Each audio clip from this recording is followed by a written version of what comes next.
Salut les amis! Aujourd'hui, on va plonger dans un endroit qui a un peu la réputation d'être le no man's land des forêts. Aokigahara, ou comme j'aime l'appeler, la forêt maudite du Japon. Oui, maudite. C'est comme si un film d'horreur avait décidé de s'installer là et d'organiser des séances de yoga pour les âmes perdues. Aokigahara, c'est cette magnifique forêt située au pied du mont Fuji.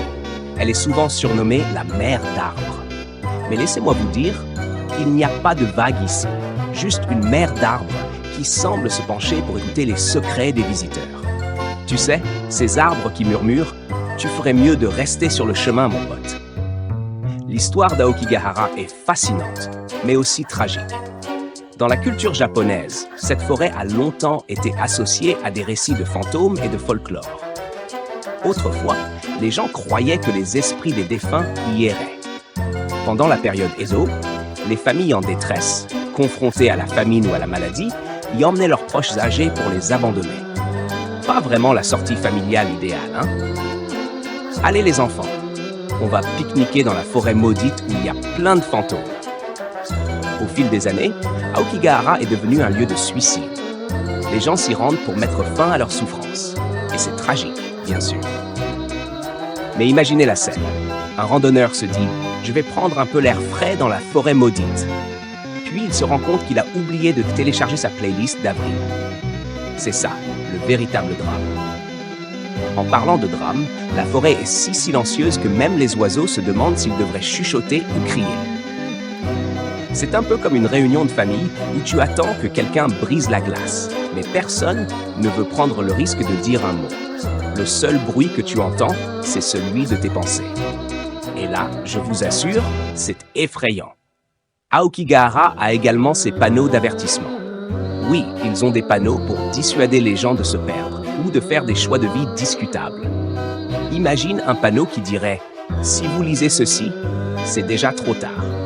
Revenez en arrière. » En gros, Aokigahara est comme cette fête où tu ne connais personne et où tu veux déjà partir au bout de 5 minutes. Et puis, il y a les histoires de fantômes. Oui, la forêt est peuplée d'esprits errants et ces histoires sont captivantes. Mais je suis sûr que si tu croisais un fantôme là-bas, il aurait l'air aussi confus que toi. Je suis censé être effrayant, mais je ne m'attendais pas à voir quelqu'un ici. Est-ce que tu as une carte ou... Le fait est qu'Aokigahara est un endroit où le mystère et la tragédie se mêlent. Mais il y a aussi une beauté incroyable. Des paysages verdoyants, des cavernes de lave et des sentiers sinueux. Donc, si vous voulez une petite aventure, je vous conseille de vous y rendre. Mais avec un guide, un bon livre et un plan de sortie. Surtout, gardez un œil sur votre téléphone au cas où il y aurait une réception. Parce que, franchement, si vous devez demander de l'aide, ça vaudrait mieux faire un appel plutôt que de compter sur un arbre qui ne fait que murmurer des conseils.